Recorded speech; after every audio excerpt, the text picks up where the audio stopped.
Hey YouTube, let's do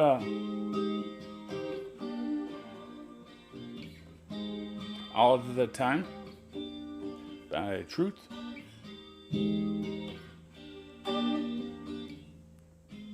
Let's do it the easy way. Alright, we're going to bar the 8th fret on strings G, B, high E. And then we're going to play the D string at the 6th fret. And we're only going to play the top 4 strings. And then we're going to go to the 3rd fret and play the top 4 strings. We're going to bar them. That's a G minor 7. And it just alternates between those two.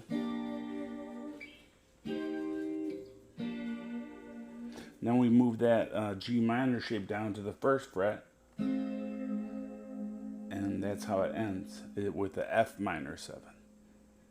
Right? And use the outside of your fingers if you're having trouble barring. Kind of like slightly rotate your finger and get the side of your finger.